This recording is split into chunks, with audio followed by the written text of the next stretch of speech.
agradecemos a ustedes su presencia en este nuevo encuentro del ciclo de conferencias científicas 2025. Preside en este acto el señor rector de la Universidad Nacional de Jujuy, magíster ingeniero agrónomo Mario César Bonillo, y la señora vicerrectora de la Universidad Nacional de Jujuy, doctora Liliana del Carmen Vergesio. Lo acompañan el señor decano de la Facultad de Ciencias Económicas, magíster Javier Martínez, y la señora secretaria de Ciencia y Técnica y Estudios Regionales de la Universidad Nacional de Jujuy, magíster Sandra Adriana Yunta. Agradecemos también la presencia de autoridades de la Universidad Nacional de Jujuy. Se encuentra presente la señora decana de la Facultad de Ciencias Agrarias, doctora Noemí Bejarano, la secretaria de Ciencia y Técnica de la Facultad de Ciencias Agrarias, doctora Claudia Gallardo, el secretario de Ciencia y Técnica y Posgrado e Investigación, ingeniero Jorge Soria.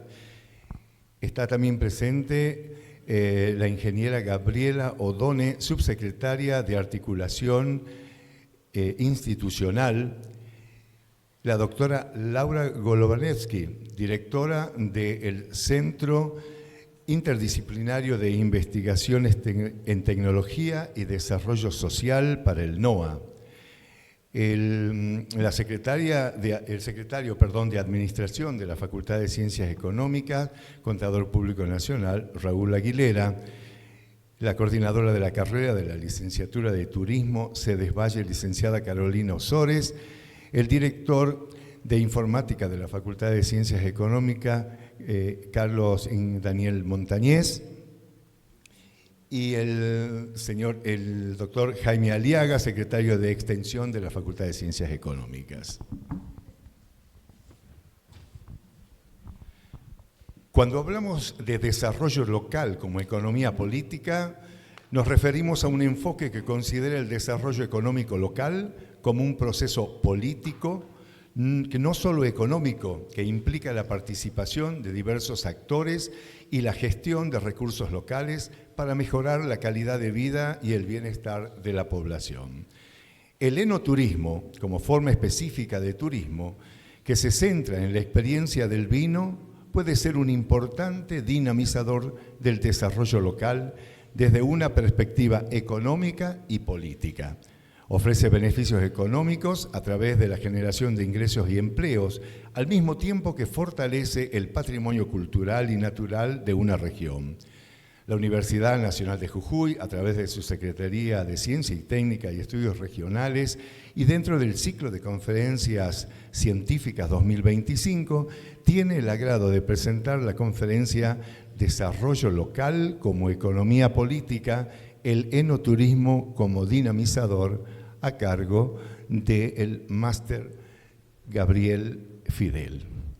Escuchemos a continuación las palabras de la señora secretaria de Ciencia y Técnica y Estudios Regionales de nuestra universidad, magíster Sandra Yunta.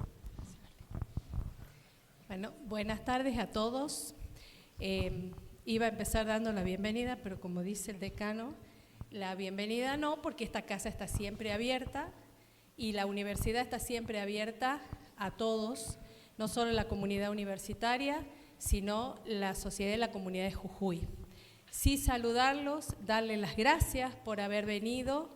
Esta conferencia forma parte de un programa de comunicación de la ciencia, un programa que además de las convocatorias que tenemos desde la Secretaría y desde la Universidad Nacional de Jujuy, queremos compartir este tipo de conferencias, este tipo de charlas, porque nos hacen crecer en el conocimiento, actualizar, poder compartir, poder dialogar y poder hacer esto que estamos haciendo, que es justamente poder charlar de todos estos temas que son parte de nuestras líneas estratégicas, prioritarias y acordadas de la Universidad Nacional de Jujuy. Así que le damos las gracias, muchas gracias, magíster Gabriel Fidel, por acompañarnos. Gracias, Pía, por también siempre estar abierta a todo este tipo de charlas, de conferencias. Y a ustedes muchas gracias por venir y que vayan conociendo lo que es la Secretaría de Ciencia y Técnica y Estudios Regionales, que está abierta, como les decía, no solo a líneas de investigación, sino a todos los eventos que podemos compartir, porque para nosotros en la Universidad Nacional de Jujuy, hacer ciencia es hacer soberanía. Muchas gracias.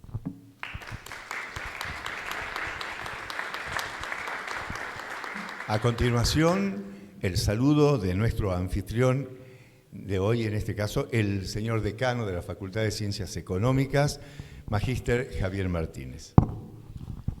Bueno, buenas tardes. La verdad es un orgullo para mí, primeramente, que exista esta asistencia, porque el día que la universidad no tenga ni alumnos ni asistentes, no habrá estructura que soporte. Así que lo que le da vida a la universidad es la comunidad. Después, seguidamente uno hablaría de una distinguida visita, pero tan generosamente me dan el espacio de participar e interactuar que enseguida al que presentamos como visitante ya lo sentimos como parte de la comunidad académica. Así que Argentina tiene una extensa comunidad, así que una alegría tener esta posibilidad. Y por supuesto agradecer al rectorado, esto les decía, que me brindan estos espacios, particularmente los disfruto un montón, pero también nuestra Facultad de Ciencias Económicas, que está activa y no solamente somos una entidad de paso curricular, sino que al contrario nos alimentamos de todo lo que ustedes vienen a consultar y también a exponer, ¿no? Nosotros ya hace tiempo hemos dicho que queremos dejar de ser una facultad que imparte, bueno, justo acá tenemos una tarima, pero no queremos un pedestal de que damos conocimiento, sino queremos, al contrario, escuchar lo que la sociedad demanda. Así que este es un caso fabuloso para Argentina y particularmente Jujuy, cuando hablamos de un sector tan importante, ¿no? Así que bueno, de mi parte no me extiendo más. Muchísimas gracias por la asistencia.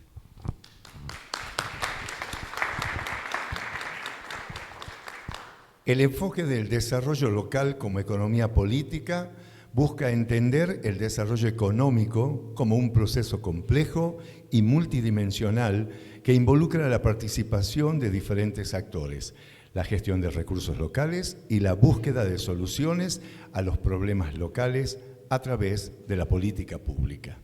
Ahora, las palabras de la señora vicerrectora de la Universidad Nacional de Jujuy, doctora Liliana del Carmen Vergesio. Muy buenas tardes a todas y todos, un placer siempre compartir estos espacios.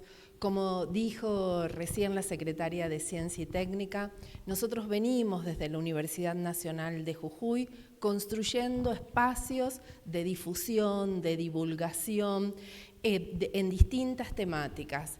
Y el vino y todo lo que conlleva el desarrollo del vino lo sentimos como una de nuestras prioridades a las que nos estamos acercando todavía tímidamente, diría, ¿no? Desde la universidad, pero que sabemos que tenemos mucho que aprender de otros lugares que han desarrollado esto y que tienen muchas más experiencias que nosotros, pero que estamos ávidos de sumarnos a esos movimientos y lo venimos haciendo de forma muy consciente, con propuestas académicas. La veo acá a Carolina Osores, quien viene trabajando intensamente desde la propia universidad en ir construyendo espacios que vinculan el turismo con el vino. Muchas gracias, Pía Graciosi, y a todo el grupo Rito, que viene trabajando también en la construcción de una ruta del vino en nuestra provincia, que esperamos de alguna manera termine uniendo Mendoza, Cafayate, Jujuy, Tarija, y podemos seguir en esa ruta donde nos interesa trabajar profundamente. Necesitamos comunidad, como recién decía el decano, necesitamos en tiempos complejos. Yo ya siento que cuando digo estamos en tiempos complejos, uno dice, ¿cuándo no estuvimos? ¿No? Porque parece casi una reiteración, pero en tiempos complejos unirnos, aprender, trabajar colectivamente, es una forma de defender y de hacer ciencia, hacer educación y también trabajar por aquellos que sentimos es fundamental. La educación pública, gratuita, de calidad, inclusiva para todo el territorio de nuestra República. Quiero contarles además que recién, como también recién decía Javier, si bien recién nos conocemos presencialmente con el magíster Gabriel Fidel, sentimos que ya somos como amigos, ¿no? Y él muy generosamente ha dejado en donación para nuestra biblioteca 2 libros, pero además nos hizo un comentario que también creo anticipa también un poco su generosidad que vamos a disfrutar muy pronto. Comentó que este libro, Turismo del Vino, que tiene, voy a espolear algo, en la contratapa dice, este libro es un himno al romance del vino. De forma magistral, el autor desarrolla todo lo que ha rodeado y conforma el turismo del vino. Ya queremos saber más y él comentó que este libro está disponible en formato abierto, en PDF, así que ahí podemos seguir ampliando nuestra información. Quienes hacemos universidad, quienes hacemos ciencia, sentimos eso. Todo lo que hacemos solo sirve si está al alcance de todos y todas y si podemos seguir creciendo y seguir aprendiendo. Así que gracias siempre a esta facultad, que también es la mía porque soy docente en esta casa de estudios. Gracias a ustedes por estar presentes. Muchas gracias, Gabriel, por haberte sumado y estamos ansiosos por escucharte a vos. Así que muchas gracias a todos y todas.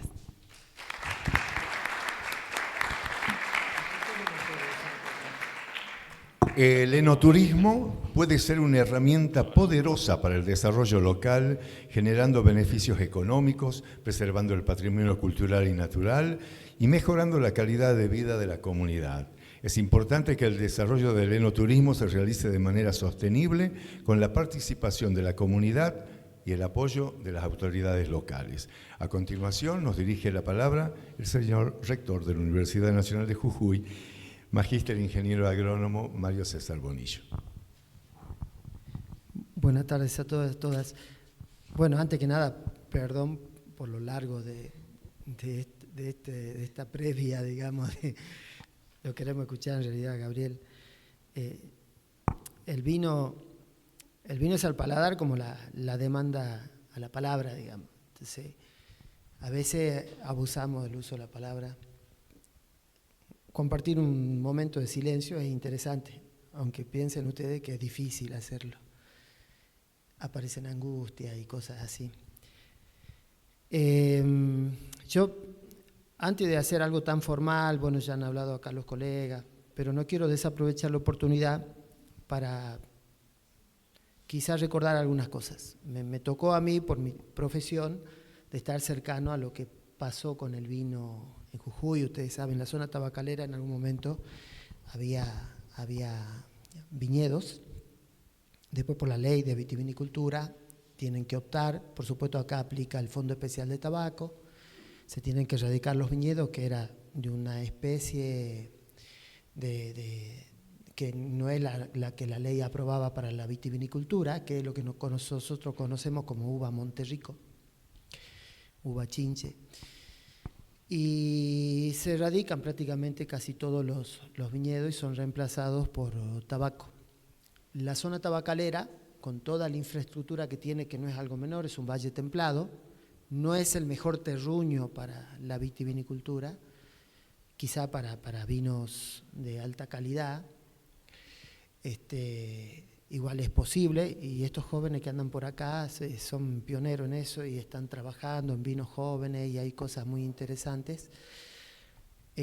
Son 30.000 hectáreas. Y la vitivinicultura promete muchas cosas porque genera mucha mano de obra con calidad, industria o un comercio asociado de proveedores. Hay toda una estructuración de la cadena que es muy interesante, que la vemos en Mendoza.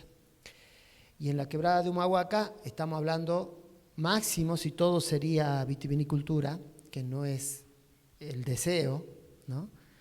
Pero a lo sumo tenemos 2.600 hectáreas y unas quizá 500 hectáreas en algunos pies de monte en Palma Sola, donde tenemos 900 a 1.100 metros sobre el nivel del mar y cierta aridez que con manejo de agua de riego se podría trabajar en una producción más o menos interesante y amplitud térmica por la altura. En esa como pequeña síntesis, le cuento un poco más de la historia. En el 2000, por allá, cerca del 2000, un señor de Buenos Aires que vino como motoquero, digamos, a pasear a la quebrada de Humahuaca, que ya se estaba poniendo como muy de moda, ¿no? Como lugar turístico, creo que se dedicaba a la soja. Le gusta el lugar y decide empezar a invertir en vino, pero no es porque fue la decisión automática, sino que se juntó con algunos locos locales.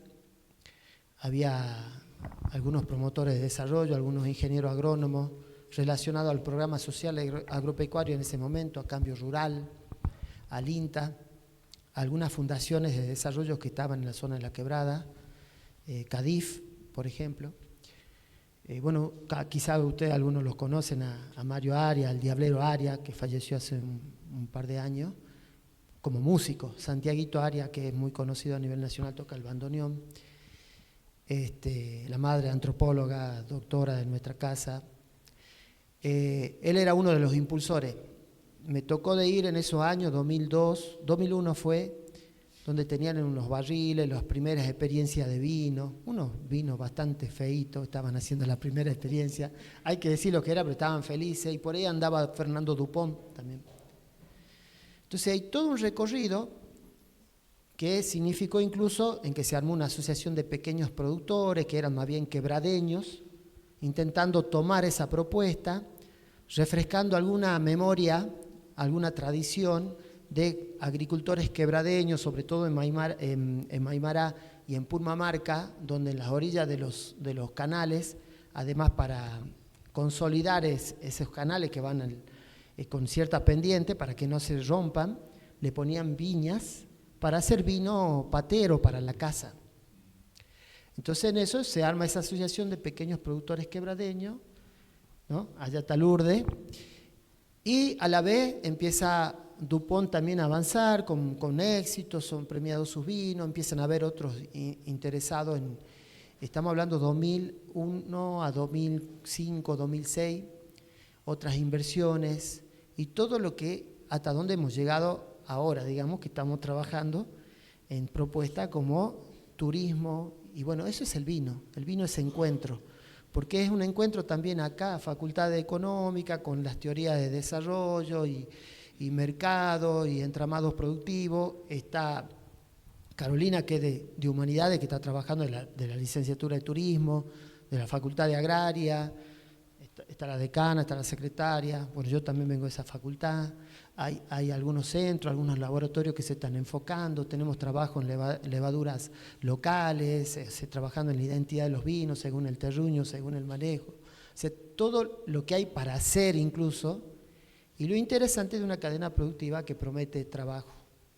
Así que nada, quería, por eso que en buena hora que viene Gabriel, vamos a disfrutar tu charla, pero pensando en todo este recorrido, después de 25 años y dónde estamos parados ahora. Gracias por visitarnos.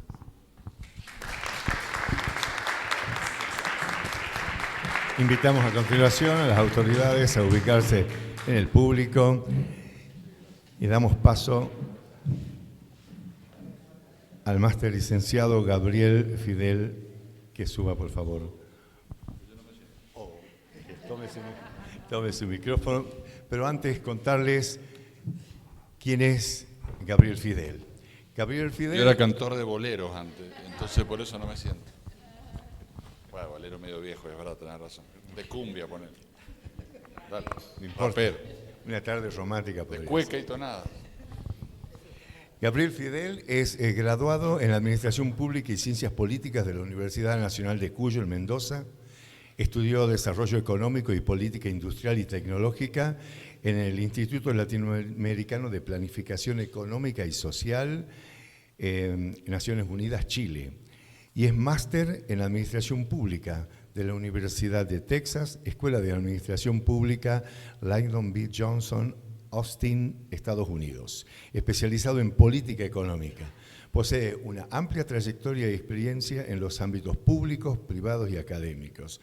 Ha sido, entre otras cosas, miembro de directorios y de asociaciones empresariales, tales como Bodegas de Argentina, de las cuales fue secretario del Comité Ejecutivo y director a cargo de Turismo del Vino.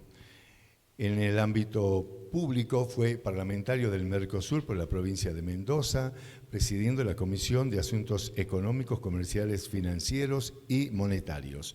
Además fue ministro de Gobierno, ministro de Economía y secretario de Turismo del Gobierno de la provincia de Mendoza.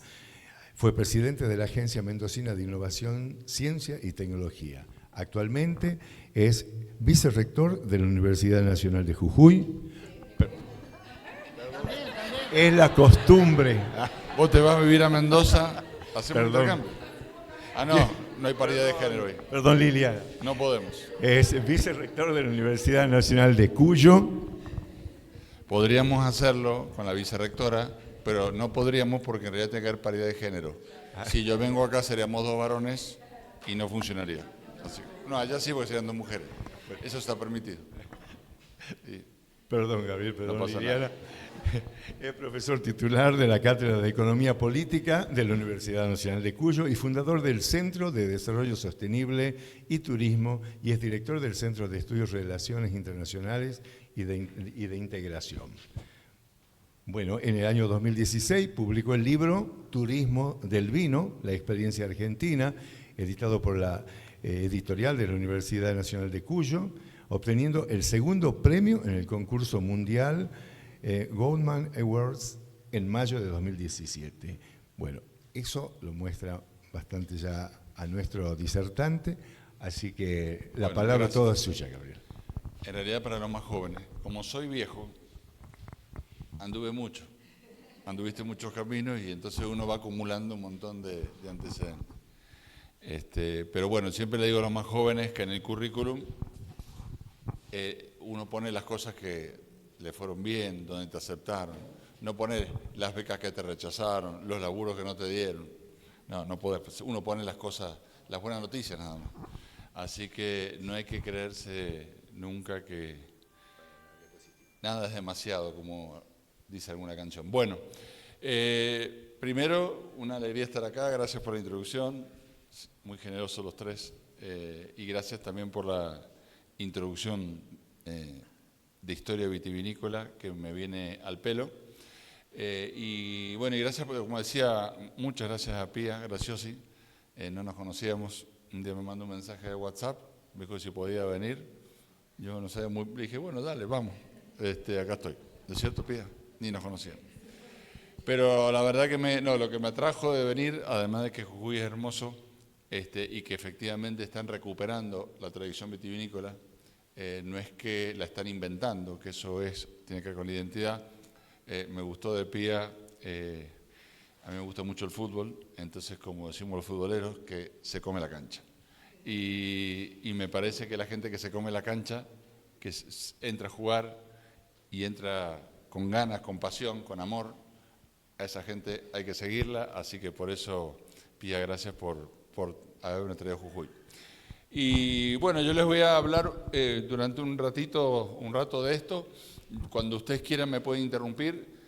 Yo he hecho una presentación que quizás es larga, pero voy a ajustarme al tiempo que me dieron.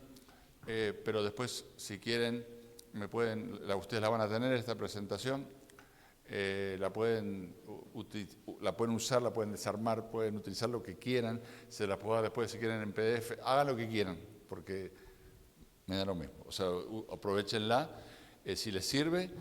Parte de esa información es información pública además, que es del INB, de la COVIAR, o sea, ustedes la pueden también tener.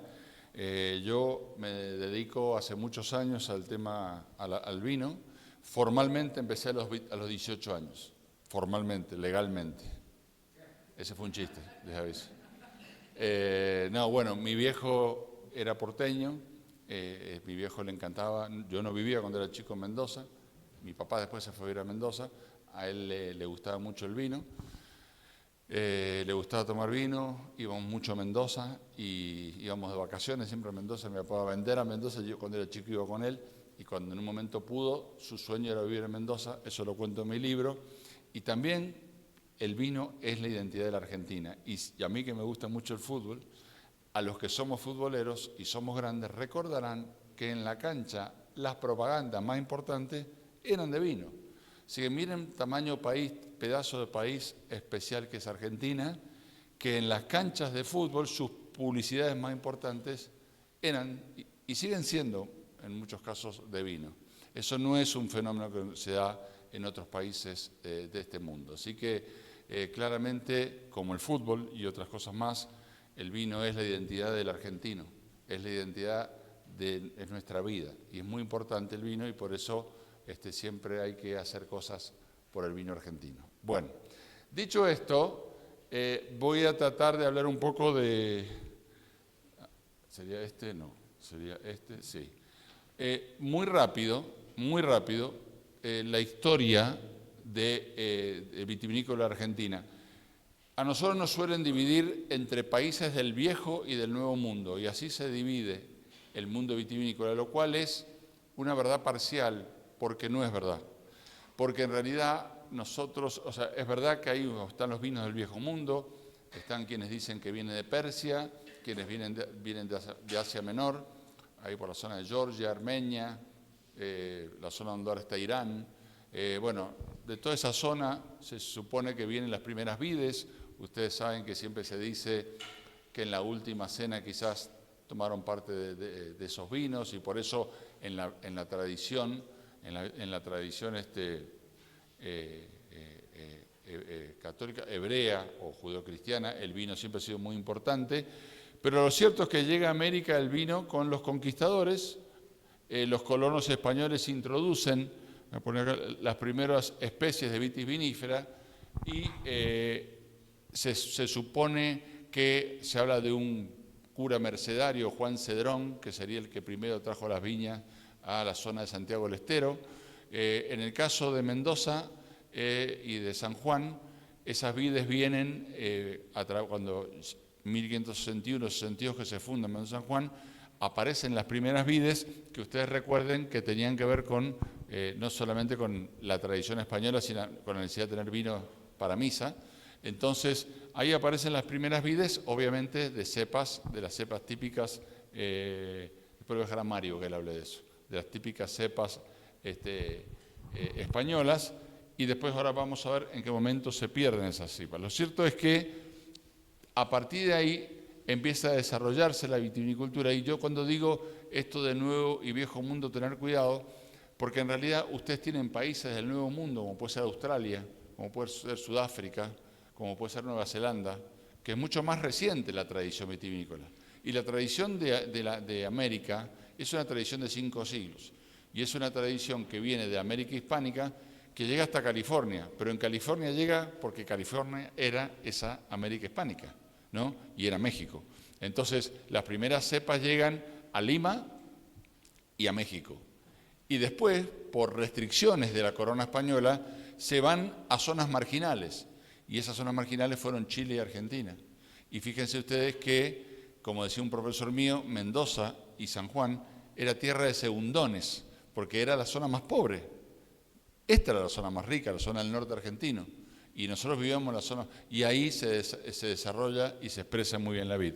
Bueno, esta historia la empiezo a contar acá, y después, bueno, ahí después en la presentación ustedes pueden ver cómo sigue durante 3 siglos ese desarrollo de una vitivinicultura, primero más bien artesanal, después preindustrial, hasta que se vuelve industrial con la llegada del ferrocarril, la llegada de los inmigrantes, la inmigración sobre todo española y sobre todo la italiana, que llegan y transforman a la vitivinicultura, se la transforman en industrial, por varias razones.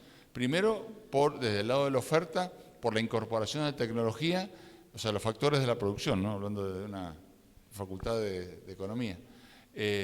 Ustedes tienen ahí las tierras aptas, las condiciones organolépticas, las condiciones para desarrollar la vitivinicultura.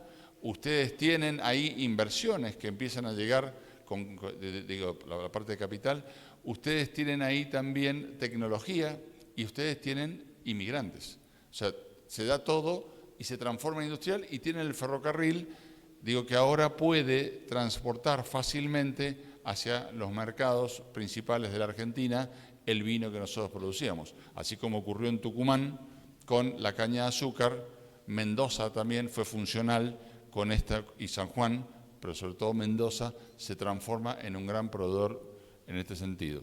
Y ahí es la gran transformación que se da y pasa a ser la vitivinicultura de gran volumen, con grandes bodegas de millones y millones de litros que hacen que genere una gran transformación de esta economía, que no era una economía rica, de la economía de Mendoza, que era bastante pobre, de hecho, era una zona más bien de engorde de ganado, y la transforma en una zona una zona más próspera. La segunda, después hay una serie de crisis que se van dando, y la segunda gran transformación se da en la década del 90, del siglo XX. Mientras en otras zonas del país hubo destrucción de industrias, en la época de la apertura económica de los años 90, a Mendoza le pasa lo contrario. ¿Por qué? Porque empiezan a llegar, o sea, la posibilidad de importar bienes de capital y la llegada de grandes grupos mundiales más las inversiones de inversores locales, hay una gran transformación en Mendoza en los años 90, pero además de eso, como empieza a haber una gran reducción de la cantidad de litros per cápita consumidos y hay también una transformación de los gustos del consumidor, ahí lo que ocurre es que hay una transformación importante y esa baja obliga de alguna manera a la vitivinicultura argentina a empezar a mirar los mercados externos. Quizás ustedes escucharon algunas veces hablar cuando se dice que Chile empezó a exportar antes que Argentina y entonces lo hablamos como un elogio de los chilenos. No es que no sea un elogio, pero la realidad es que en Chile se consumió siempre mucho menos vino que en Argentina y son la mitad de población. Entonces no les quedaba otra que salir a buscar, sus excedentes de producción los colocaban afuera. Argentina no tenía excedentes, se los consumía. En un momento dejó de tener esa posibilidad y empezó a exportar. Y empezó a apostar a la calidad. Y la verdad que nuestros vinos son fenomenales, como saben. Bueno, entonces, esta introducción que hago es un poco, después lo pueden tener, pero digo, cómo se va transformando la vitivinicultura argentina. En el 99 aparece la Ley General de Vinos. Hay que, ya con esta vitivinicultura que mira hacia afuera, hay que estar dentro de los parámetros de la OIB, de la Organización Internacional del Vino. ¿Por qué? Y porque hay que, si uno quiere exportar, uno tiene que empezar a respetar normas y estándares internacionales. Nosotros cuando éramos chicos, mi papá se compraba un vino llamado Borgoña, no se puede usar eso porque es una denominación de origen. Borgoña es de Borgoña, de Francia. El vino Chablis, tomábamos vinos así que tenían, por ejemplo, tomábamos champán, y eso es de la región de Champagne en Francia, y bueno, empezamos a tener que respetar estándares internacionales, normas internacionales, y hay transformaciones que nos llevan a la vitivinicultura actual. ¿Y quiénes somos hoy en términos vitivinícolas? A ver, ¿qué vamos a hacer hoy? Vamos a hacer un pequeño paseo primero por la vitivinicultura argentina. Hasta ahora hemos hablado un poco cómo llegamos hasta acá, cómo llegamos a hacer una vitivinicultura tan importante. Ahora vamos a hablar un poco de datos de nuestra vitivinicultura para al final hablar de enoturismo.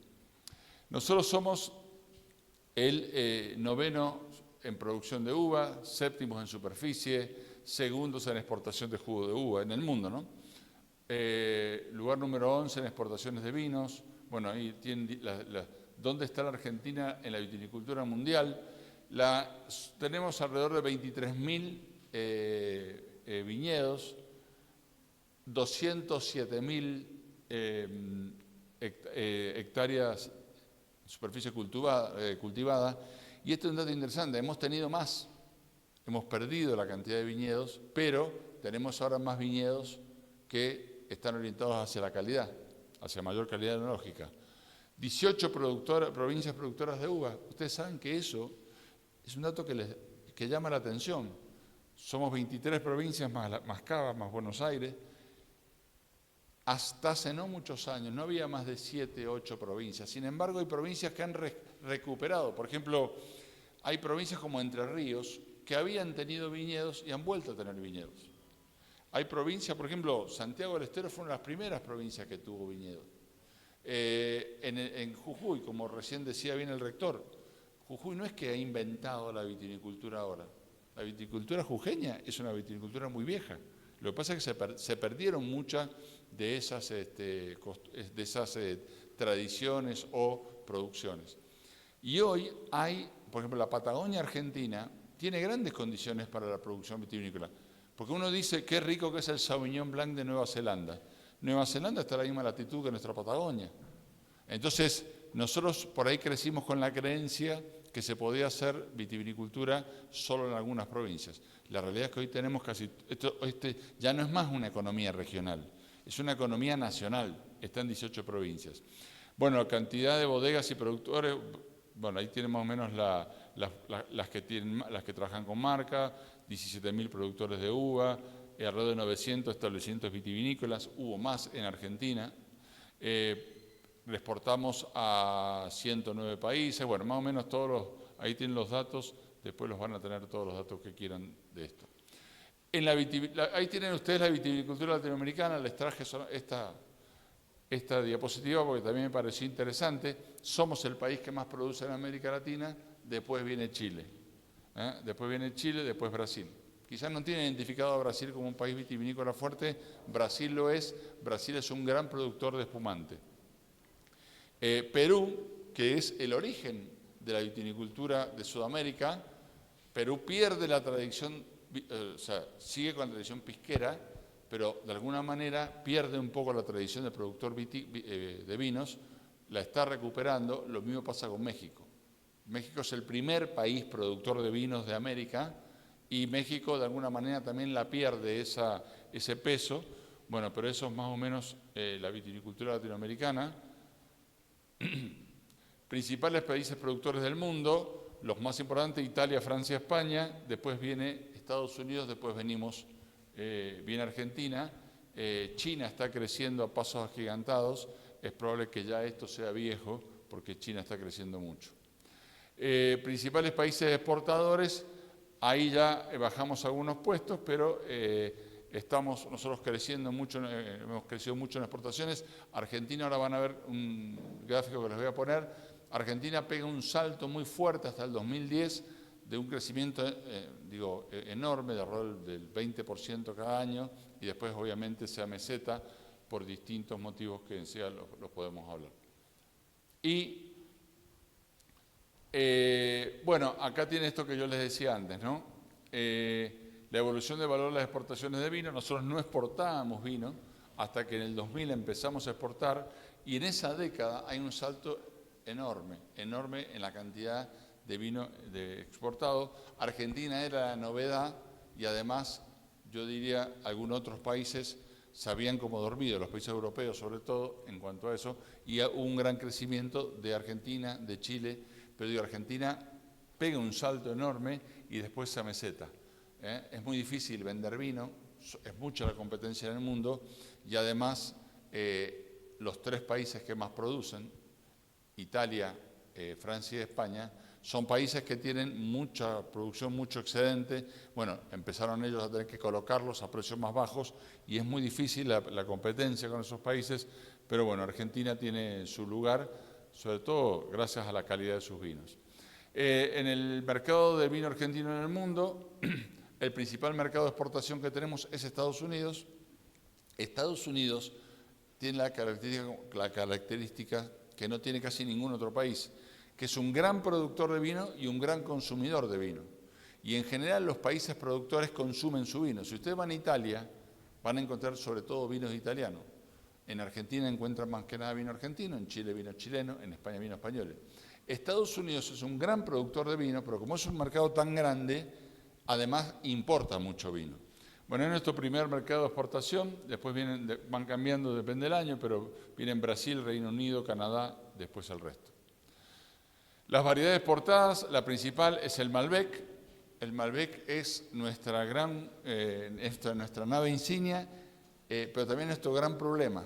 ¿Por qué? Porque tenemos un gran Malbec. ¿A quién le gusta tomar el Malbec argentino? ¿A alguien le gustará? ¿Le gusta tomar vino? Sí, claro. Bueno, les encargo como tarea para el hogar, la tarea, esta noche todos toman vino. Ustedes llegan a donde sea y dicen, el señor que habló esta tarde nos ha obligado a tomar vino. Y el que no toma vino, yo ahora les voy a dar el secreto de cómo se empieza a tomar vino, con qué variedades uno tiene que arrancar. Pero todos tienen que tomar vino. Bueno, volviendo a lo nuestro, el Malbec es lo que nos ha hecho conocer en el mundo, y nos hemos hecho famosos. El problema es que también todos quieren tomar Malbec. Y vos le dabas y le decís, no, pero mirá que tenemos un rico Cabernet, mirá que tenemos un rico, no sé, tenemos muy rico Cabernet Franc, tenemos ricos blancos. Tenemos un tema que nos identifican en general por el Malbec, y además de eso, bueno, el gran desafío de la vitivinicultura argentina es cómo hacer para que nos conozcan. Primero, diversificar, porque tenemos muchos tipos de Malbec muy diferentes. Un Malbec de altura de Jujuy no tiene nada que ver con un Malbec de Mendoza, o un Malbec de San Juan, o un Malbec de, no sé, de La Rioja, por ejemplo, que también tiene muy ricos vinos. Entonces, nosotros tenemos este tema, y es un tema que ahora lo podemos ver. Y el otro gran desafío, Mario, el rector, lo dijo recién, es rescatar las variedades criollas. Es rescatar las variedades criollas.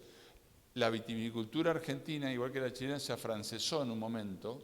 Llegaron las cepas francesas y de alguna manera reemplazaron a las criollas.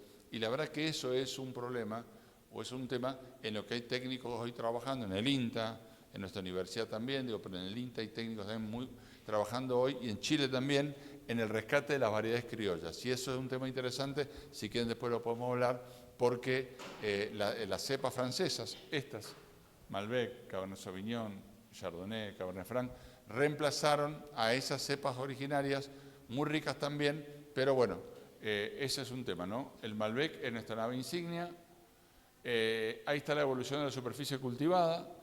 Este es un tema, como les decía yo, nosotros hemos tenido un descenso de la superficie cultivada y un reemplazo de variedades de alta calidad enológica por otras variedades de menor calidad.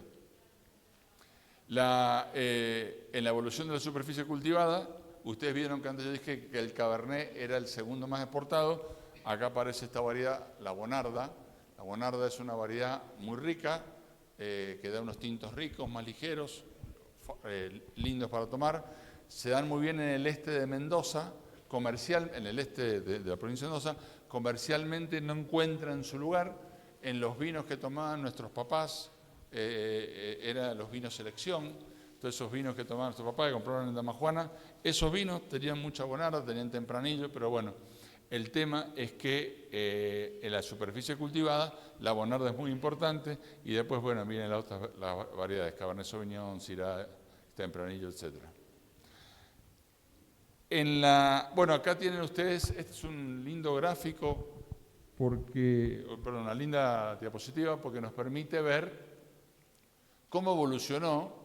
En el 93 solo 10 bodegas se exportaban, en el 22 473. Y cómo han ido evolucionando, ¿no? Los números de los consumos per cápita. Bueno, ha habido un gran cambio en la vitivinicultura argentina, y fíjense lo que exportamos en el 93, 25 millones a 850, 25 millones de litros a 300 millones de litros. O sea, ha habido un gran cambio en el perfil de la vitivinicultura argentina. Y ahora ustedes dirán, ¿por qué este señor, Gabriel me llamo, por qué Gabriel habla tanto de vitivinicultura si vino a hablar de enoturismo? Porque este es como los cimientos para que yo después pueda hablar de lo otro. Las regiones vitivinícolas, bueno, ahí tienen ustedes de alguna manera cómo la Argentina, hasta Chubut, hoy tiene vitivinicultura desde Chubut a Jujuy, miles de kilómetros, desde Mendoza hasta Entre Ríos. O sea, tenés de este a oeste, de norte a sur, vitivinicultura en todo el país. Por ejemplo, ¿alguno de ustedes conoce Mar del Plata? al lado de Mar del Plata hay un lugar que se llama Chapadmalal. En Chapadmalal hay una bodega que hace unos vinos bárbaros, al lado de la costa. Nadie pensaba cuando éramos chicos que eso podía ocurrir. En la provincia de Buenos Aires hay muchísimos establecimientos vitivinícolas. Y bueno, tiene que ver con la transformación, ¿no? En muchas provincias, en La Pampa, hay establecimientos vitivinícolas. Río Negro tiene una vieja tradición también de inmigración, pero bueno, en todo el país hacemos vino. Acá ustedes tienen más, bueno, lo mismo que les decía antes. Eso se los voy a dejar. Y con distintos tipos de climas, que nos permiten también tener una viticultura muy diversa. Nosotros tenemos, digamos, desde Jujuy hasta Neuquén, tenemos estos vinos cordilleranos, podríamos decir, de altura, acá desde máxima altura, pero tenemos los vinos típicos de la cordillera, con climas secos, con la diversidad que hay desde acá hasta Neuquén, pero también hoy tenemos vinos que llegan hasta el Atlántico, ¿no? Y tenemos, ahí está, la diversidad de altitud, ¿no? Tenemos desde, bueno, eso se queda corto, porque acá en Jujuy yo he estado en viñedos de 3.700 metros, ¿no? Sobre el nivel del mar. Pero bueno, hay que decirle a la gente de Wines of Argentina que mejoren eso, pero digo, fíjense cómo ustedes tienen desde la más alta altitud, el norte es lo más alto, Cuyo le sigue, y después tienen la zona patagónica y atlántica, que es la más baja, suelos de distinto tipo, suelos muy pobres en la cordillera, suelos distintos cuando ustedes van hacia el este, y bueno, y entonces digo, con esta introducción de que ahora sabemos de qué vitivinicultura estamos hablando, vamos a hablar un poco de enoturismo. ¿Por qué vamos a hablar de enoturismo? ¿Qué significa eno? Eno, ¿de dónde viene eno? De veneno no viene. De eno, de vino. Vamos a hablar de turismo del vino. El turismo del vino aparece, entonces, ¿cuándo aparece? A mí me tocó estar un poco en esto del comienzo del turismo del vino en Argentina. En el año 2000, 99, a mí me tocó ser secretario de turismo en mi provincia. Y cuando nosotros, ¿por qué? Empecé por mostrar lo que, el vino es la identidad de la Argentina. El vino es una producción importante de toda la Argentina y el vino es la identidad de los argentinos. O sea, ustedes fíjense que mal, ahora toman menos las nuevas generaciones, pero la realidad es que este es un país identificado con el vino.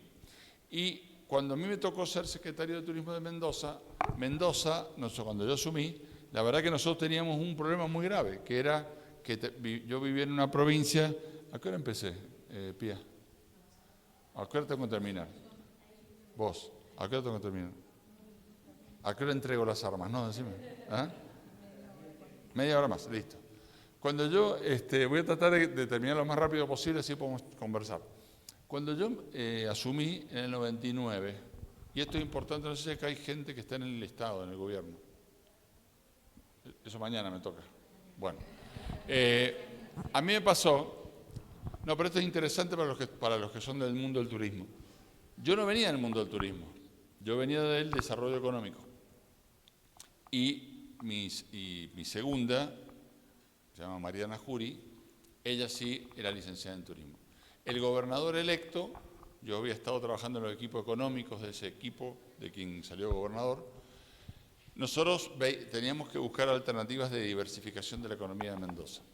Y la verdad que el turismo en Mendoza había sido importante y había decaído. Por ejemplo, en Mendoza no tenía hoteles 5 estrellas. Los hoteles se llenaban primero los de 1 y 2 estrellas, después los de 3 y 4. La estadía promedio era 1 día y medio. Había meses que directamente no había turistas y en general era de un nivel de gasto per cápita muy bajo. Y la verdad que la forma de que se promocionaba Mendoza era más que nada promocionando el Cerro Aconcagua, la montaña más alta de América, pero claro, con una accesibilidad muy limitada. O sea, no es un producto turístico al que puede acceder todo el mundo. Y además tiene una fuerte estacionalidad. Es solamente un producto de verano.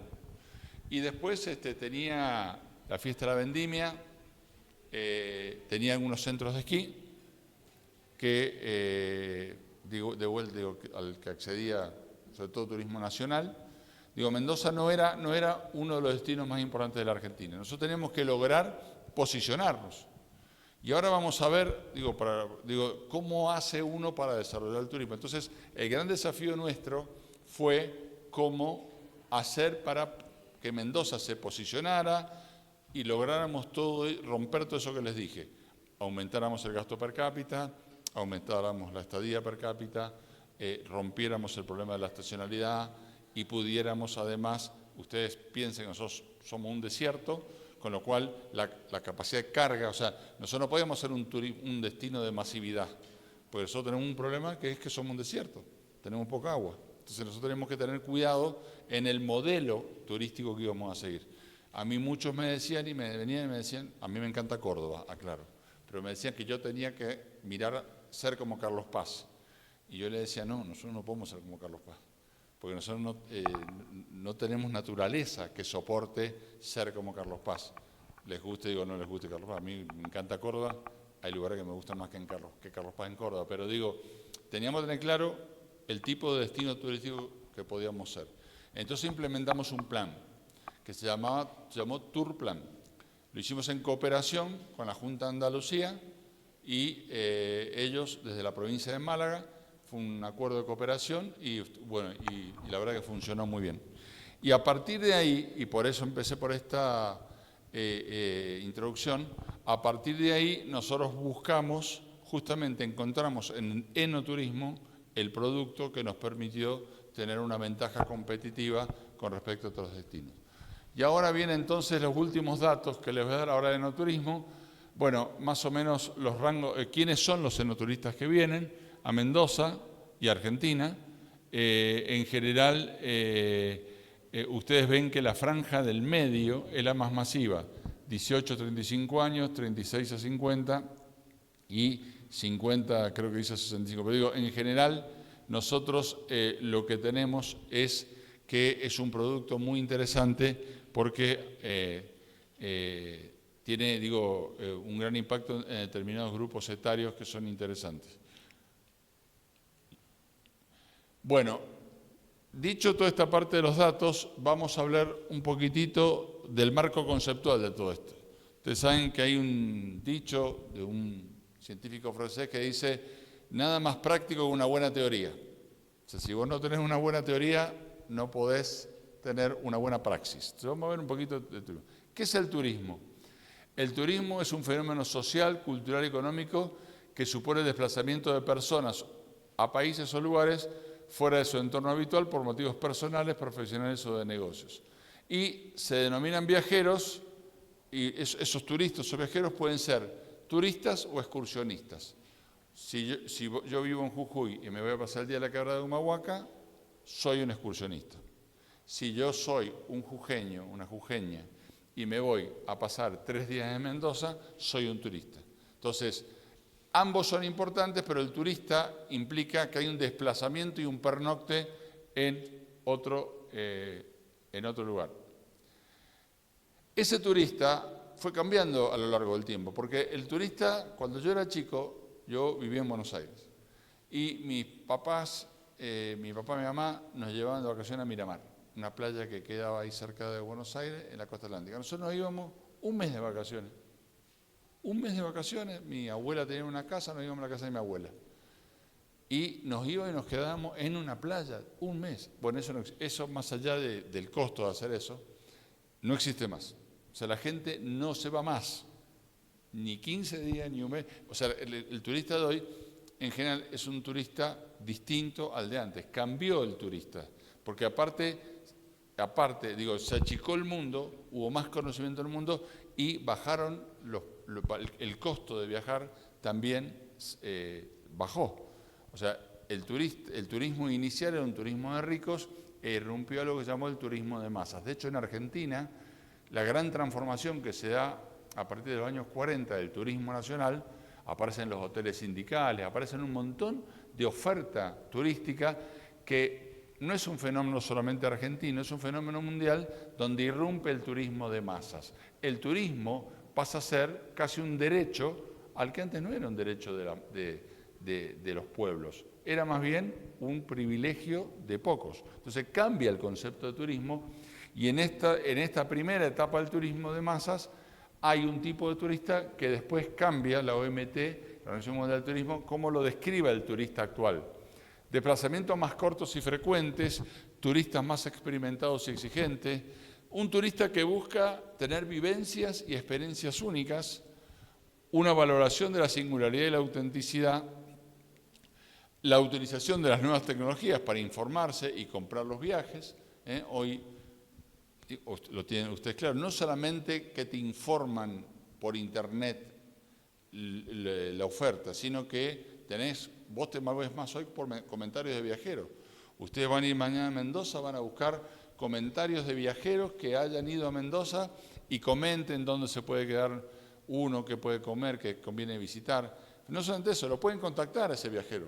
Entonces hoy el flujo de la información es distinta y hay un crecimiento sostenido del turismo más alto del nivel de calidad. Esta descripción de este turista más contemporáneo es lo que le permite justamente al enoturismo crecer.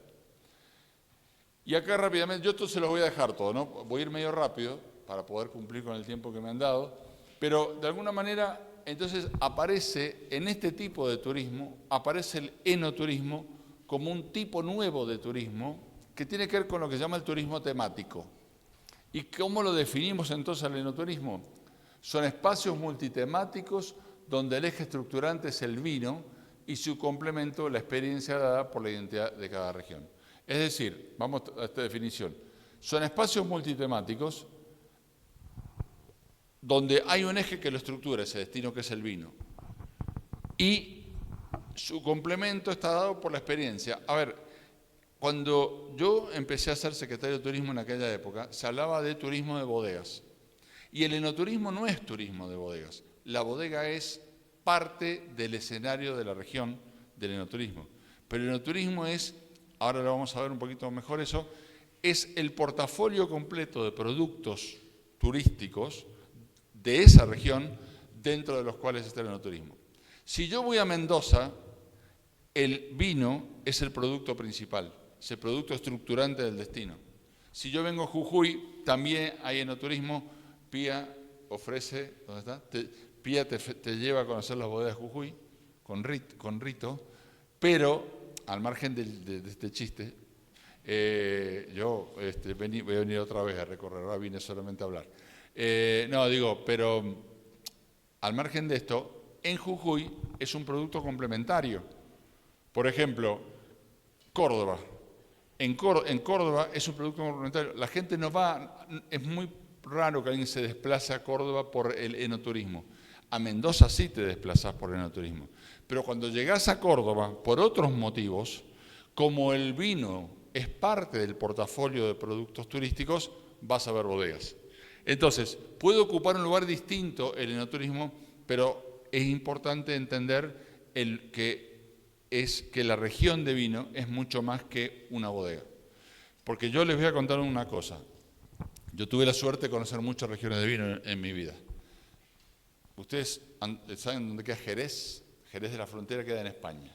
Hay un tipo de vino que hace un vino generoso, muy rico el vino Jerez. De hecho, en Argentina hay vinos que son como el vino de Jerez, que los pueden comprar, por ejemplo, la bodega Crota, son vinos baratos, por eso se los recomiendo, y los pueden comprar. Bueno, el tema es que en Jerez hay bodegas muy bonitas, una región muy vieja de vinos, y ustedes me dirán, Gabriel, cuando fuiste a Jerez, ¿qué te acordás de las bodegas que viste en Jerez? ¿Saben de qué me acuerdo mucho? De una bodega que había en la exhibición del caballo, que es como acá el caballo peruano, que es el caballo andaluz, que había una exhibición, entonces me acuerdo de los caballos, me dice, pero pará, si no se usan caballos para hacer vino. Pero la experiencia mía de haber visto ese caballo fue tan fuerte que no necesariamente yo me tengo que acordar de los vinos. O sea, digo, las bodegas pueden parecerte similares, pero la experiencia que vivís en la bodega o en el destino es diferente. Hay una bodega en Mendoza muy grande, Salentin, vos la conocés bien, Pía. La bodega Salentin de Capital Holandés, enorme, gigante, qué sé yo. Tiene una cava que es tremenda, pero tiene un museo de arte. ¿Qué tiene que ver el arte? ¿Qué tiene que ver una pintura? No necesitas pinturas para hacer vino. Sin embargo, es un elemento distintivo de esa bodega que la hace ser diferente de la bodega al lado. Entonces, el portafolio de productos de una región y de la misma bodega, digo, las experiencias que te ofrezcan es lo que ahora vamos a ver y es muy importante. Entonces, del enoturismo, del vino, la enogastronomía, ahora no hablamos más de enoturismo, sino de enogastronomía, porque la gastronomía es el producto más importante que acompaña el vino. Qué suerte, porque en Jujuy se come rico. Eventos turísticos en bodegas, eventos enoturísticos fuera de las bodegas, en una enoteca, en cualquier otro lado, vinotecas, wine bars, los factores naturales, humanos, capital, el sistema de soporte, porque el turismo es mucho más que eso. Hoy hablábamos justamente del tema del transporte. Bueno, si yo no resuelvo el problema del transporte en el destino va a tener un problema grave. En Mendoza, que tenemos también problemas a veces de cómo el transporte llega a las bodegas más lejanas, se le ocurrió a una gente armar el bus vitivinícola, que es como esos típicos buses turísticos que hay en las ciudades. Es un bus vitivinícola, es un producto un poco más fácil, más barato. Entonces la gente se sube a un bus vitivinícola en el centro de Mendoza, te hacen el paseo por todas las bodegas, te dejan de vuelta en el centro de Mendoza. O sea, distintas maneras, son el sistema de soporte que es necesario para poder desarrollar el enoturismo y los distintos atractores que hay en una región, que los atractivos pueden ser naturales, culturales o hechos por el hombre. Esto es muy importante porque vos podés tener una región que tenga una riquísima geografía, como es la Quebrada de Humahuaca, pero vos podrías ir, por ejemplo, yo les voy a decir, ¿cuál es uno de los destinos turísticos o marcas turísticas más importantes de Estados Unidos? ¿Qué dibujos animados veían ustedes cuando eran chicos? Disney. ¿Por qué me miran con esa cara como si yo fuera un extraterrestre? ¿Ah? No soy extraterrestre, solo vengo de Mendoza. ¿Ah? Bueno, Disney es un magnífico destino turístico que da un montón de plata. El otro de Estados Unidos, que da muchísima plata, más que Disney, Las Vegas. La gente va a jugar. Las Vegas está en el medio de la nada, en el medio de un desierto. Ahí tienen ustedes dos destinos turísticos formidables, producto de la creatividad del hombre y que no tienen necesariamente naturaleza.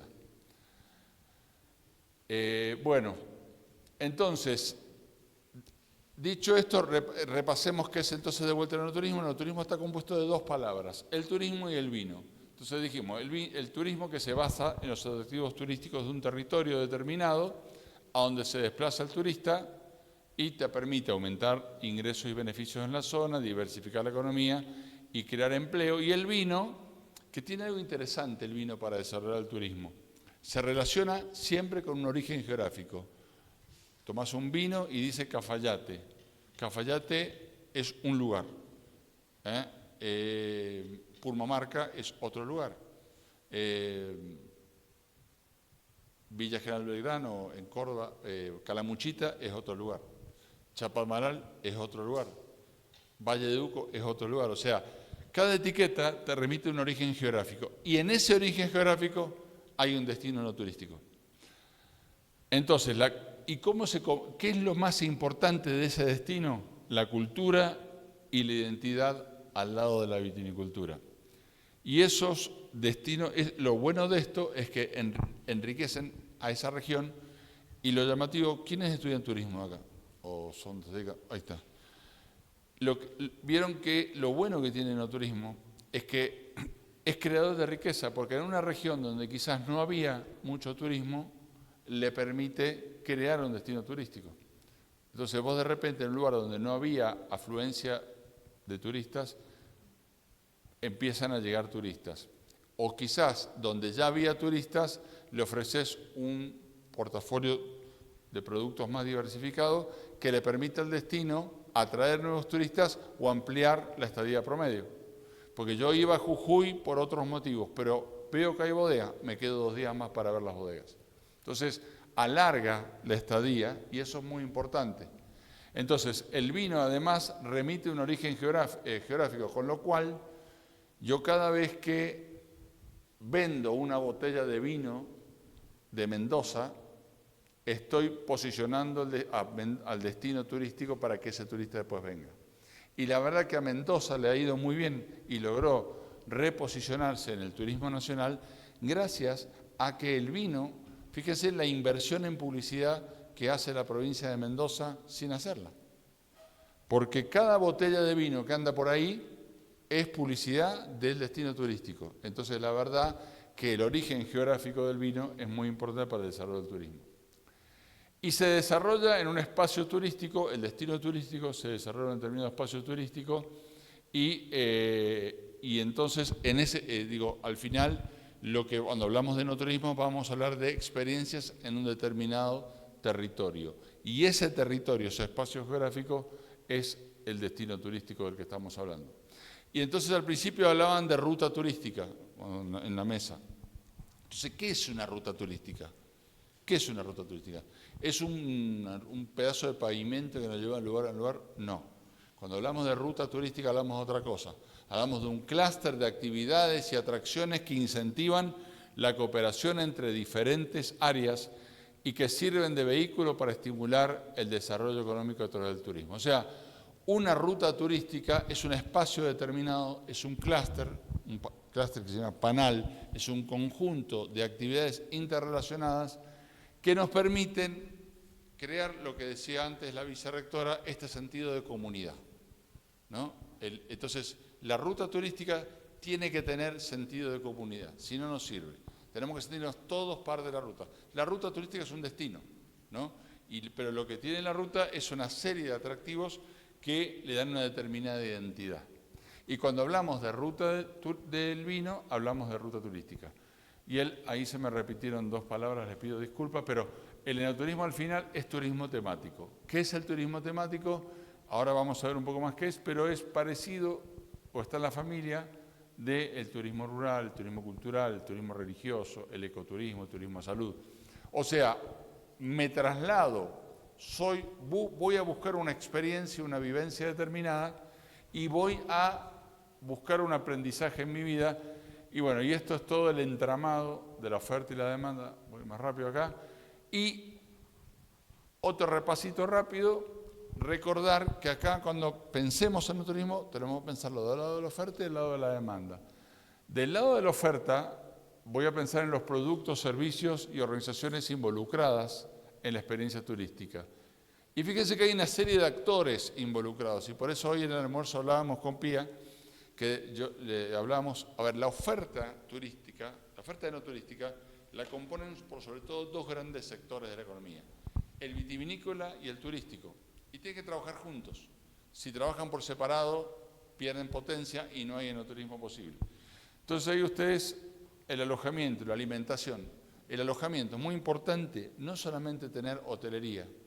El enoturista quiere un tipo de hotelería, algunos van a ir a un hotel convencional, pero otros quieren quedarse en la bodega, o ni siquiera en la bodega, quieren quedarse en una posada con encanto, o en una casa de familia, lo que fuera, o en un hostel interesante, pero como vienen a buscar vivencias, necesitamos que la oferta de alojamientos también exprese esa identidad de la región y exprese esa diversidad.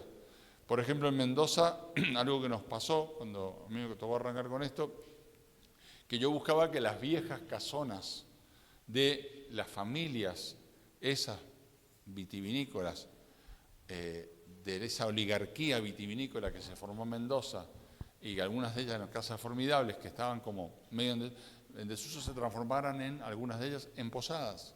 Por ejemplo, Finca de Algiza, vos conociste.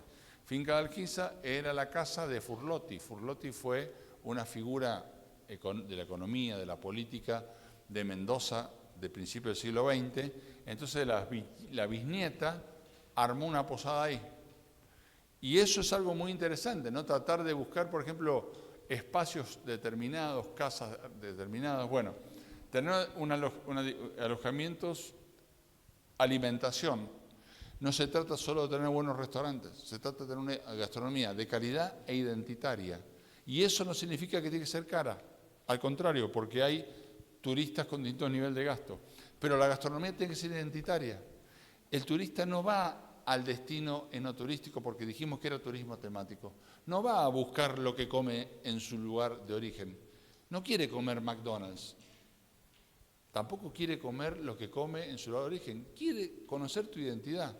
Para eso hay que trabajar. Ahora nosotros en la universidad, en eso cuando hablemos de cooperación entre las dos universidades, nosotros, no sé si ustedes tienen, acabamos de crear un instituto de innovación gastronómica, donde en ciencias agrarias, donde lo que estamos buscando lo dirige una profe nuestra que además es la esposa de Alejandro Vigil, que es muy conocido, de los vinos de Vigil, El Enemigo, no sé si lo han tomado. Bueno, ella, que es una tremenda académica, ¿qué estamos buscando nosotros ahí? Estamos buscando la identidad de la gastronomía de Mendoza, porque Mendoza tiene un problema peor que el norte argentino, porque acá, dentro de todo, hay una identificación de la gastronomía del norte argentino. Pero en Mendoza se ha perdido, y Mendoza, entonces nosotros estamos trabajando sobre la identidad, que empieza con los alimentos de los pueblos originarios, esos alimentos que nutrían la dieta de los pueblos originarios, pero después recorren las distintas corrientes migratorias que tuvo Mendoza. Los españoles, los italianos, los bolivianos, los peruanos, todo lo que enriqueció a nuestra gastronomía y que hoy le da una determinada identidad. Pero ¿qué pasa? Tenemos que trabajar sobre eso. Entonces, estamos trabajando la academia, el sector privado, el sector público, en poder tener esa identidad gastronómica de Mendoza. Mendoza hoy está muy bien posicionada en la gastronomía. Tenemos varios restaurantes con estrella Michelin. Nos va bien, pero ¿saben qué? Todo producto tiene un ciclo de vida y después decrece. Entonces, corremos el riesgo que dentro de 5 años sea muy repetitiva esa gastronomía y la gente deje de venir. No sé si a veces le pasa que van a un lugar y dicen, no sabés, allá se come, no sé, un pescado, no sé, vas a otro lado, se come un pescado fantástico de río y vas al 5.º restaurante y siempre tienen el mismo pescado. Y al final vos decís, che, ¿no comen otra cosa acá? Sí comen otra cosa ahí. Pero lo que pasa es que creen que vos lo único que querés comer eso. Miren, en Mendoza hay un montón de alimentos, la algarroba, por ejemplo, que se está rescatando. La trucha es de toda la cordillera. O sea, los pescados vienen del mar, los peces en realidad. Los pescados que consumimos vienen del mar, de otros ríos. Pero nosotros también tenemos nuestra posibilidad de desarrollar nuestros propios alimentos. La identidad, la calidad de los alimentos es importante. Bueno, después obviamente el transporte, el ocio, la cultura, las actividades deportivas. El turista es un turista activo, quiere conocer tu identidad. Al turista le encanta ir a las ferias locales. Si hay un mercado central, ese mercado hay que ponerlo en valor porque a los turistas les gusta ver dónde la gente compra la comida. Entonces hay que poner en valor la cultura y la identidad local. Eso es el enoturismo.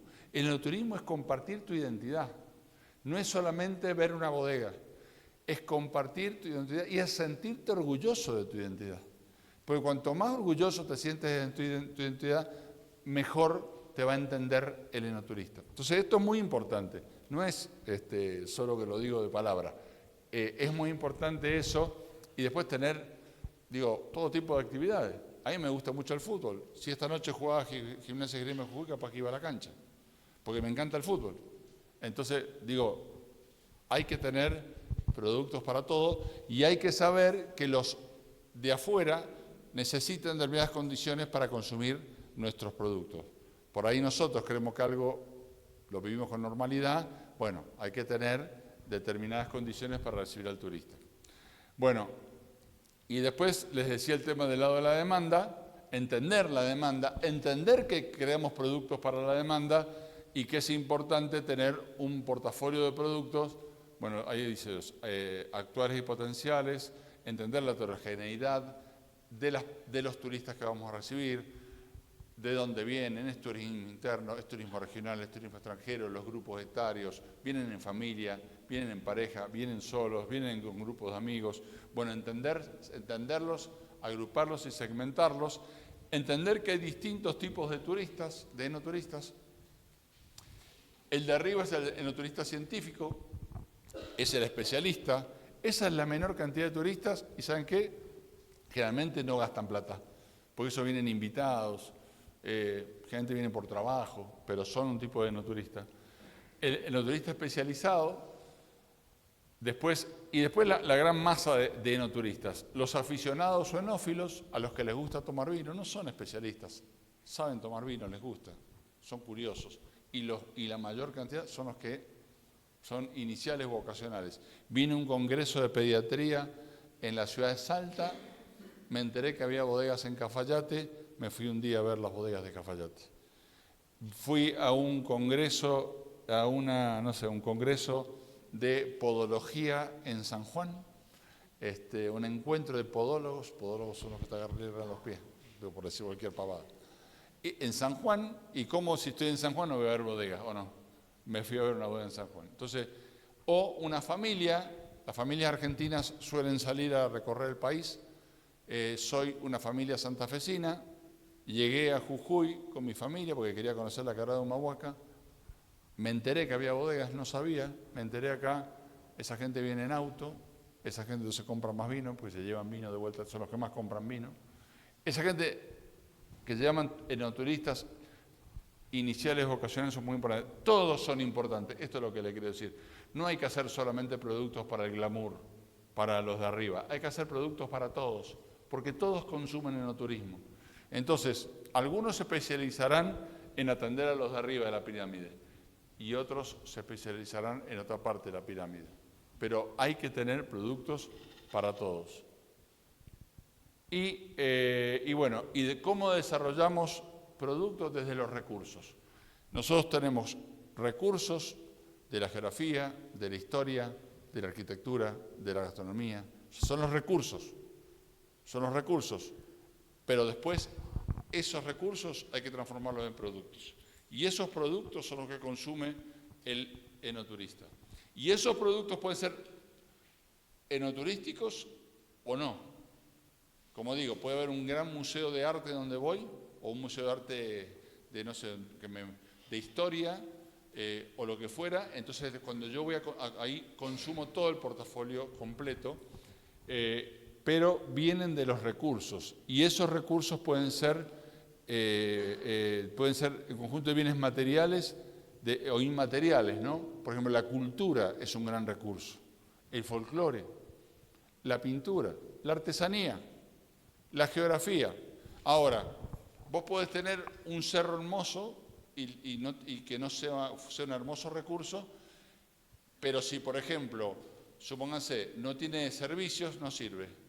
Porque, por ejemplo, si es un lugar donde es un gran centro de senderismo, pues será un producto turístico que me ayudará a ofrecer un producto turístico en ese portafolio. Ahora, si es un cerro y nada más, cerros lindos hay en todos lados.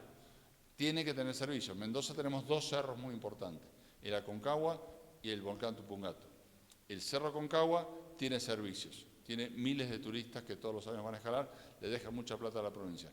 El volcán Tupungato es inaccesible, no tiene servicios, tiene alambrado, está lleno de propiedad privada, no se puede consumir. Lo vemos de lejos, decimos, qué lindo el volcán Tupungato, pero no sirve como producto turístico. Es un recurso, pero no es un producto.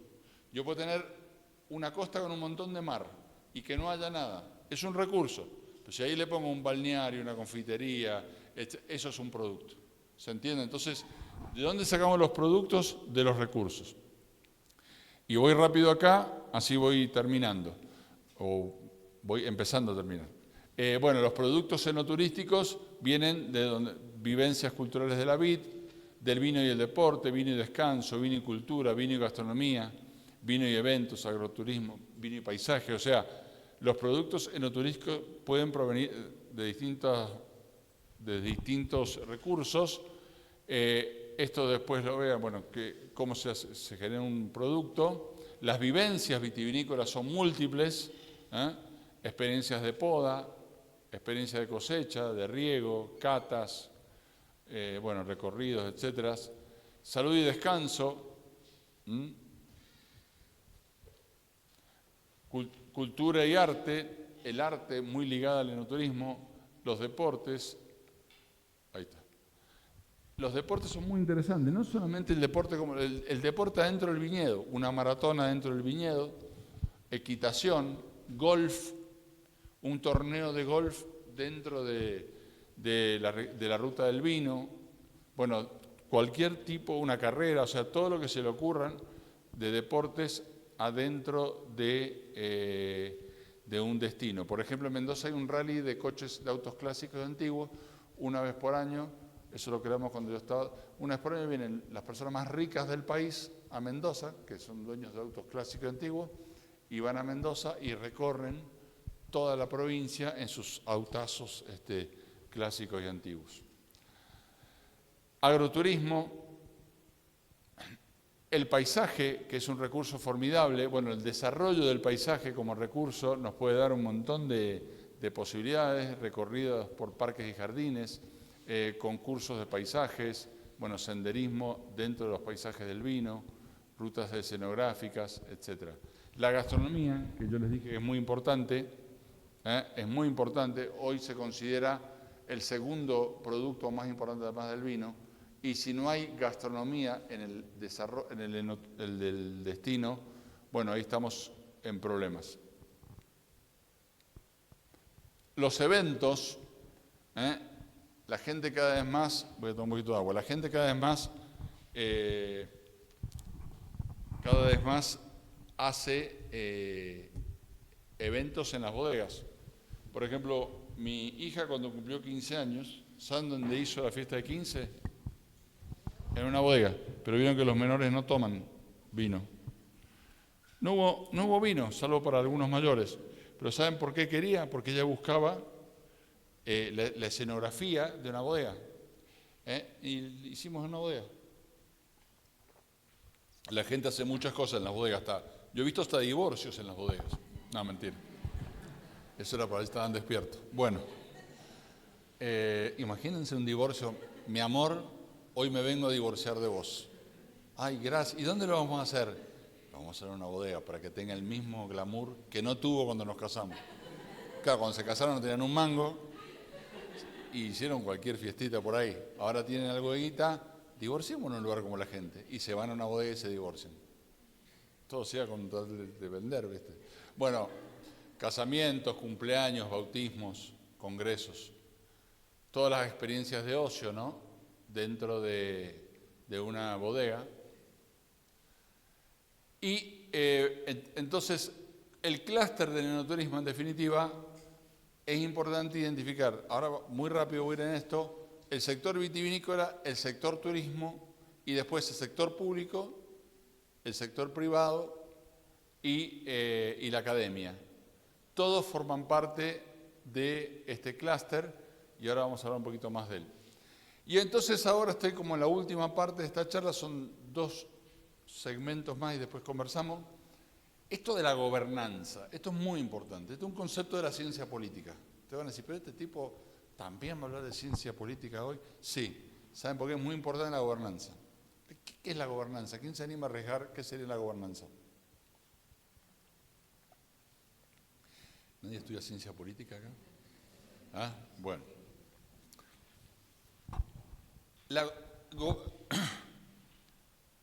La gobernanza es con qué estructura, con qué sistema nosotros vamos a gobernar, vamos a liderar, vamos a administrar el destino turístico.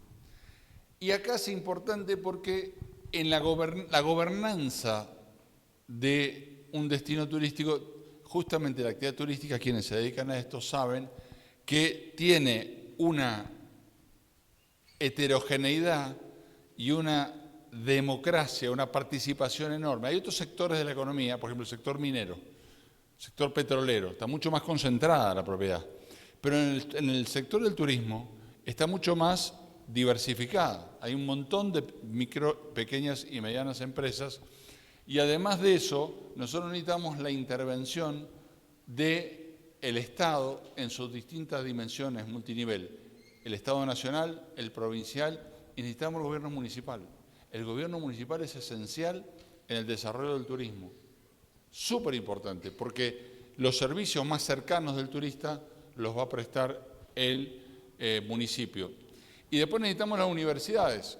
hoy también en nuestro almuerzo hablábamos, el rol de las universidades es por un lado producir conocimiento. Cuando yo decía los recursos de la historia, de la arquitectura, de la geografía, ¿dónde se prepara a la gente para desarrollar estos recursos? En las universidades. Pero no solamente termina ahí, los oficios, la gente necesitamos prepararla en oficios. ¿Cómo hacemos para tener un destino de calidad? Tenemos que capacitar en oficios. Las mucamas, los mozos, los choferes, los policías, los taxistas. La gente, que tiene sus determinados oficios o trabajos, algunos necesitan aprenderlo y otros necesitan mejorarlo. Entonces nosotros tenemos que tener buenas escuelas de oficios. Tenemos que tener carreras más cortas. O sea, tenemos que dar, en definitiva, tener capacidad desde el sistema educativo en dar respuestas a las demandas que tenemos de formación y también de investigación. Porque si yo digo, hay que trabajar sobre una gastronomía identitaria y tener en claro esto de los alimentos, bueno, tenemos que tener una universidad que puede investigar al lado del sector privado y del público para poder llegar a tener esa gastronomía. Por ejemplo, bromatología, ¿se estudia acá bromatología? ¿Ustedes se imaginan un destino turístico sin una bromatología fuerte? Sería un destino turístico muy débil. Entonces, necesitamos el sistema, las universidades, el sistema educativo, la organización de la sociedad civil, necesitamos participación en el turismo. Bueno, y entonces esto, después se los dejo, pero básicamente hablamos de un modelo de gobernanza responsable porque también tenemos que tener un modelo de gobernanza que nos permita tener un destino de turismo sostenible. Sostenibilidad económica, sostenibilidad ambiental y social, la triple dimensión del desarrollo. Nosotros tenemos que tener hoy el turista contemporáneo busca destinos de turismo sostenible. Quiere saber que donde van se cuida el medio ambiente, quiere saber que hay un uso racional de los recursos. Por ejemplo, de los destinos turísticos de enclave, que por ejemplo hay muchos destinos en el mundo que son de altísima calidad, el turista quiere salir de ese lugar donde va y se encuentra con un entorno social de pobreza o de extrema pobreza que contrasta con el lugar donde está alojado. Entonces, hoy también hablamos de que cada vez más el turista va a querer saber cómo vive la gente del lugar. Y eso también es importante. Por eso, en el modelo de gobernanza, que decimos que tiene que ser con la presión del sector público, el privado, el académico y las organizaciones de la sociedad civil, que se llaman modelos de cuádruple hélice, también decimos que tiene que haber, decimos gobernanza responsable, porque tiene que ser destinos de turismo sostenible. Tenemos esto de las redes colaborativas, esto es muy importante. Tiene que haber cooperación, colaboración en el destino turístico y coordinación de todos los actores. El aprendizaje que hace un prestador tiene que compartirlo con el de al lado, porque nadie se salva solo y uno por ahí cree que no, yo no le voy a dar lo que yo sé al de al lado porque yo quiero que me vaya bien a mí solo. Nadie se va de vacaciones a un prestador, uno va a un destino y lo que busca el turista es un destino que tiene una armonía, lo que se llama inteligencia colaborativa, que todo el destino trabaja en función de esos objetivos. Entonces, es importante propiciar esos espacios de interacción y que haya procesos de mejora colectiva. Y ahí también les dejo las tareas, Mario, Liliana, ahí tienen más tarea. El rol de la universidad también puede ser un rol de articulador, no solamente de producción de conocimiento, no solamente de formación, también de articulación, sobre todo en las universidades públicas.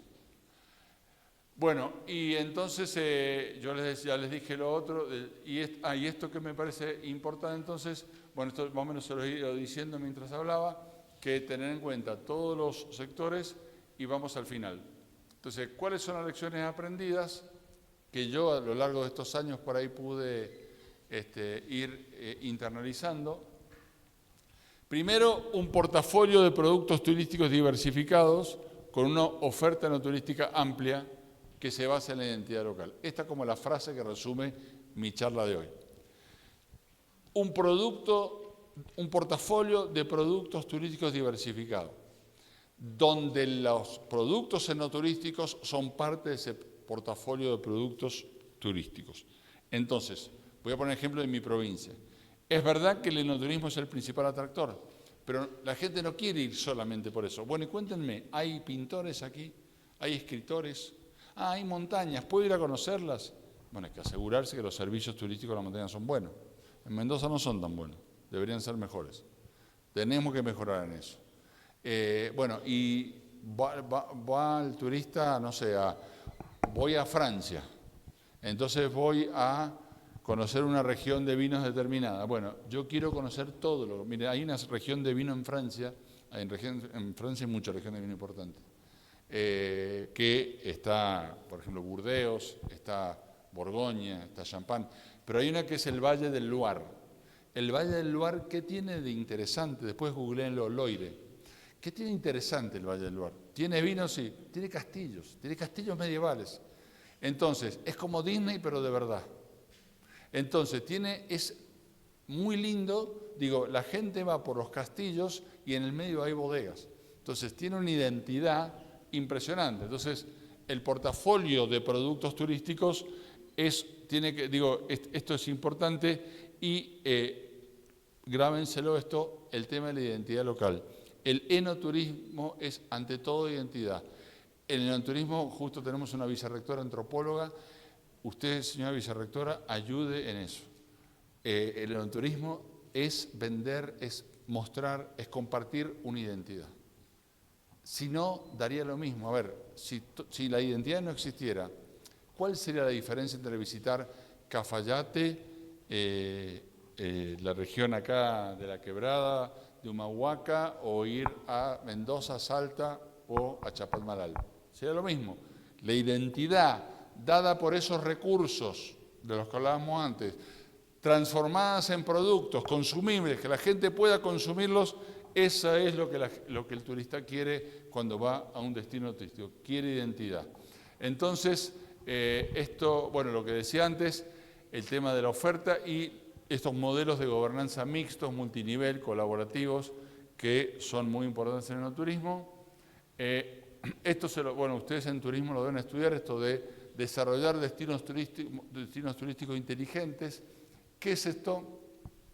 Los destinos turísticos inteligentes, de eso hoy se habla en el mundo, es incorporar innovación, la gobernanza responsable, la accesibilidad, asegurarnos que tenemos destinos turísticos inclusivos, inclusivos en todo sentido. Si las personas que tengan discapacidades, algún tipo de discapacidad, que no sea una barrera para visitar el destino, que no haya discriminación por orientación de género. Ustedes saben que por ejemplo, hay destinos turísticos que son más buscados porque no hay discriminación de atracción de turistas. Tecnología, esencial. Hoy ustedes saben que antes era esencial tener cartelería, carteles, señalética en las calles. Hoy es importante, pero es más importante tener conectividad. Innovación, sostenibilidad y lo que les decía, identidad. Eso hace un destino turístico inteligente. Gobernanza responsable, accesibilidad, tecnología, innovación, sostenibilidad, identidad. Y bueno, esto es un poco lo que fui hablando, lo voy a dejar esto, pero lo que hablamos durante toda esta charla, cómo fue cambiando el turismo en los últimos años, estas tendencias. Hoy es un turista consumidor que se incorpora en la cadena de valor. Hoy hablamos de un turista que busca tener una ciudadanía temporal. Yo vengo a Jujuy de vacaciones, quiero sentirme jujeño por los días que esté en Jujuy. Quiero sentirme un jujeño más. Ustedes hoy, el turista actual, quiere tener esto que se llama ciudadanía temporal. Quiere ser un ciudadano de ese destino y que lo hagan sentir uno más. Los nuevos canales, ustedes saben que cada vez más nos informamos de otra manera. Hoy yo llego a un destino turístico y ya sé todo el destino, entre comillas, pero me falta la vivencia. Y el B2B, el poder aprender de la experiencia de otros turistas es cada vez más. Por eso la responsabilidad de que se vaya contento el turista es mucho más fuerte que antes. Las dinámicas de marketing ya no son como decía entonces unidireccionales, son multidireccionales como estaba diciendo, y en el futuro se va a profundizar todas estas tendencias. El rol de los influencers, nuevos emprendedores, la tendencia cada vez más fuerte a la desintermediación, cada vez hay, o sea, la relación entre el destino y el consumidor, el turista es cada vez más fuerte, antes había más intermediarios, cada vez menos, el rol de las TICs, esta idea de prosumidor cambió el turista pasivo por un visitante activo que siente que quiere co-crear. El turista contemporáneo quiere ser parte de la co-creación, entonces tenés que hacerlo sentir que es parte del destino. Por ejemplo, experiencias en bodegas, hacerlo sentir que es parte, una poda es parte, que haga su blend es parte, que pueda cocinar en la bodega es parte, o sea, hacerlo sentir parte del destino. Y bueno, algunas cosas ya se las dije. Una cosa que también es importante, la competitividad sistémica, que trabaje el Estado en crear condiciones de competitividad importante en el destino. Ahora si quieren podemos ir sobre eso. Bueno, y creo que ya con esto hablé demasiado. Creo que para terminar, yo creo que el enoturismo es realmente un tipo de turismo que va a seguir creciendo, porque como les digo, no es solo vino, es la identidad del destino. Y para terminar, voy a leer esto como para despedirnos. Le dice, lo mejor será que bailemos y que nos juzguen de locos, señor Conejo. Usted conoce Cuerdos Felices, tiene razón, bailemos. La gente va a hacer enoturismo para bailar, para pasarla bien, para tener un poco de locura, para tener esos días de felicidad que te da la gastronomía, que te da la identidad del lugar, que te da el vino, eso, que te da la amistad. El vino es amistad, el vino es compartir. Entonces eso tenemos que transmitirle al turista. Esos rincones entre las montañas, donde todos los problemas parecen tontos, donde hay paz, donde el alma es libre, donde hay un viñedo, donde hay un vino, donde soy feliz. Gracias.